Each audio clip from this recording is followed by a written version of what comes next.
Mingalawa, this is the weekly highlight news of Radio and UG. I'm James. Here are the news highlights for this week. The acting president of the National Unity Government, His Excellency Duwa Lashi, informs the public that the National Unity Government and all ethnic alliance organizations are determined to end the military dictatorship. Aung San Suu Kyi resident auction faced due to the lack of buyers. The Republic of the Union of Myanmar welcomes the entire dialogue with the Special Rapporteur on the situation of human rights in Myanmar and other interesting news. These are the weekly news details.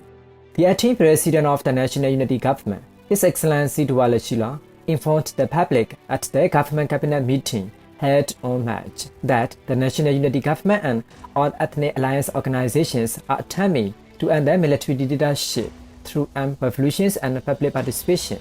He also warned that we cannot rely just on armed resistance. Furthermore, the terrorist military junta has begun to take measures to combine the military and political aspect of the Conscription Law. As a result, counter-revolutionary measures comprising both political and military action are required. State Councillor Aung San Suu Kyi resident number 54 was put up for the auction on 20th of March. However, the auction was unsuccessful because no one bid.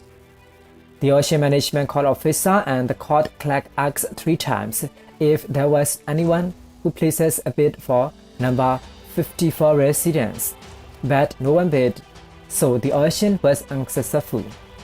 Since there were no bidders at this auction, the relevant court will have to announce the date of the next auction.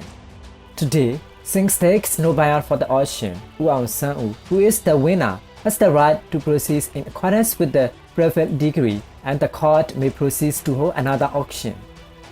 Public leader Aung San Suu Kyi lived in the historic number 54 residence on University Avenue Road in Yangon, which is the Kamayo District Court decided to put up for auction for $90 million.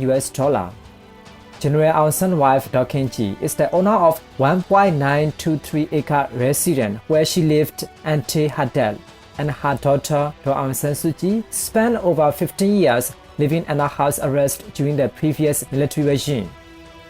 On 2nd of September 2022, the National Unity Government NUG, under the signature of the acting president Duwa Lashi, designated the residence to be the national cultural heritage. Since the home has been designated as the national cultural heritage, it is strictly prohibited for anyone who owns it to attempt to own, sell, or attempt to sell it, demolish it, change its shape, or restore it. If anyone violates the National Unity Government NUG has warned that they will face prosecution under the Protections and Preservations of Cultural Heritage Regions Law 2019, the Transfer of the Immovable Property Restriction Act of the 1987, the Anti-Terrorism Act, and blacklisted individuals and organizations. According to a statement released by the Ministry of Human Rights on 20th of March, the Republic of the Union of Myanmar welcomes the interactive dialogue with the Special Rapporteur on the situation of human rights in Myanmar, Mr. Tom Andrews, as well as the Special Rapporteur corresponding report to the UN Human Rights Council. Myanmar, as represented by the National Unity Government, remains deeply grateful to the Special Rapporteur and extends its full support to his mandate. Moreover, the Special Rapporteur presentations to the UN Human Rights Council was loud and clear. The tide is turning in Myanmar because of the courage and tenacity of its people. For redoubled efforts to end impunity and to secure accountability, including by Myanmar State to the International Criminal Court, referring the situation in Myanmar to the prosecutor of the court under Article 14 of the Rome Statute, and requesting that he open an investigation. Myanmar repeats its thanks to the Special Rapporteur for his tireless commitment to his mandate and the people of Myanmar. The Union Minister for the Ministry of Natural Resources and Environmental Conservation, Dr. Tukang, posted on social media on 19th of March about catching priest and social influencer Namel Khonjoli, who was shot and killed by an unknown group of people. He added that it's not a coincidence but a systematic plan. famous Kachin priest should be arrested, according to the People Media lobbyist Jo Soo for the terrorist military junta during the intense battle in September 2022 between KIA and PDF and SNA and the terrorist military junta forces in Kachin and Sagaing. Konjoli is a person who constantly encouraged people's liberation through his Facebook account. The Union Minister also mentioned that the hopes of the Myanmar people, including the Kachin, will be realized very soon, and that the terrorist military junta's forces have been killed in large numbers near Liza, which will provide more impetus to the Kachin people. The Union Minister for the Ministry of Human Rights of the National Unity Government, Aung, stated in an interview in March that he called for effective and decisive action to be taken at the Human Rights Conference about the Myanmar issue.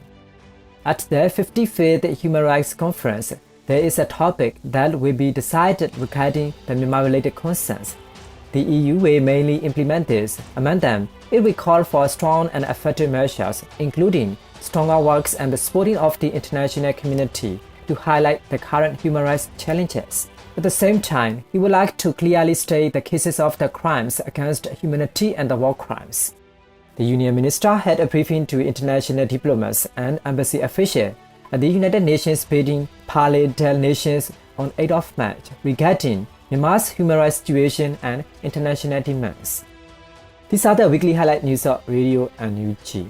We will present more interesting weekly local news to you. Thanks for joining our news.